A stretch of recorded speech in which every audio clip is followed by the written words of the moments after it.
Muito bom dia para você. Hoje é dia 8 de maio de 2023 e a palavra do Senhor nos traz lá no livro dos Atos dos Apóstolos. Naqueles dias, em Icônio, pagãos e judeus, tendo à frente seus chefes, estavam dispostos a ultrajar e apedrejar Paulo e Barnabé. Ao saberem disso, Paulo e Barnabé fugiram e foram para Listra e Derbe, cidades de Licaônia e seus arredores. Aí começaram a anunciar o evangelho. Em Listra havia um homem paralítico das pernas que era coxo de nascença e nunca fora capaz de andar. Ele escutava o discurso de Paulo, e este, fixando nele o olhar e notando que tinha fé para ser curado, disse em alta voz: "Levanta-te direito sobre os teus pés." O homem deu um salto e começou a caminhar.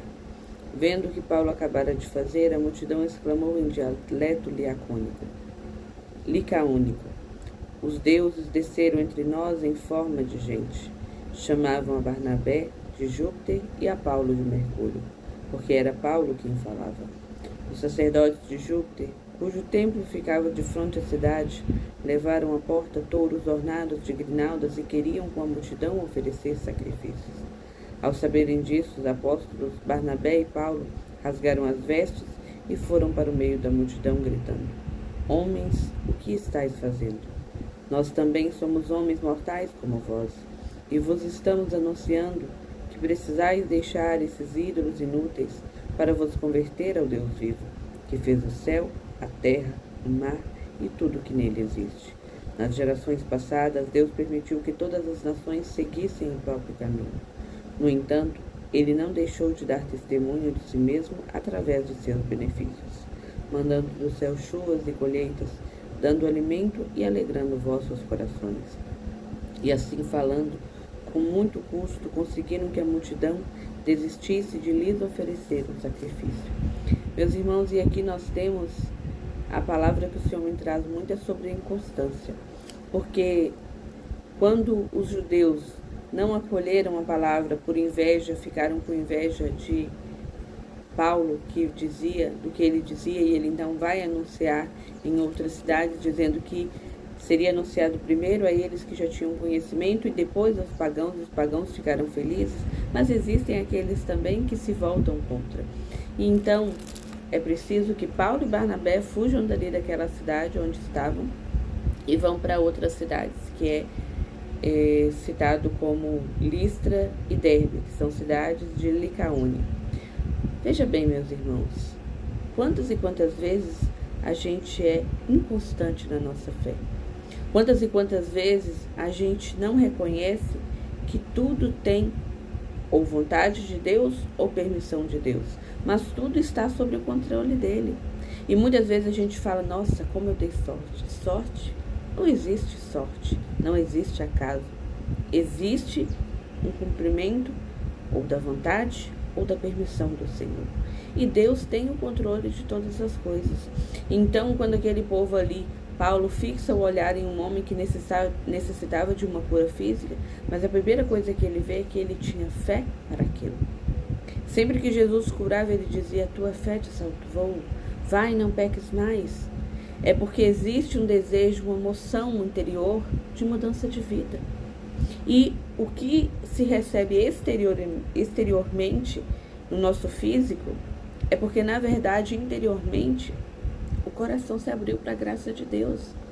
E aí, então, eles querem adorar, os sacerdotes, desses deuses pagãos, no caso, chamavam a Paulo de Mercúrio e a Barnabé de Júpiter. E achavam que eram esses deuses que tinham feito aquela cura. E eles se fizeram humanos para estar no meio deles. E aí a gente percebe também a necessidade que a gente tem de dar essa aparência física para que a gente possa reconhecer o Senhor. Mas na verdade Jesus Cristo veio, se fez homem, o Verbo se encarnou e habitou no meio de nós. E muitos ainda não reconheceram. Porque a mudança começa aqui dentro. A mudança começa no coração. Não é o que os olhos físicos podem ver. É aqui. Eis a importância da nossa fé. E a nossa fé, ela se dá por essa intimidade com o Senhor, para com aquilo que temos. Aí vem dizer a própria palavra que nos antepassados, Paulo diz, nos antepassados sim, Deus permitiu que cada um seguisse os seus caminhos, e aí muitos consideravam ao Deus da chuva, ao Deus do sol, ao Deus da lua, ao Deus que tomava conta das estações, mas tudo era providência divina. Deus caminhando com o seu povo, ainda que o povo estivesse sendo infiel e prestando culto a deuses pagãos, mas Deus permanece o mesmo, e Ele mandava chuva, e Ele fazia com que a colheita fosse boa. Como está a nossa fé? A quem nós temos rendido a nossa vida, colocado a nossa esperança, colocado a nossa salvação, colocado inteiramente a nossa confiança? Não é sobre mim, não é sobre o poder do dinheiro, não é sobre tantas e tantas coisas que a gente coloca no lugar de Deus. É sobre o Senhor, único, soberano, que fez o céu, a terra, o mar, que tem poder sobre o céu, sobre a terra e até mesmo sobre os infernos.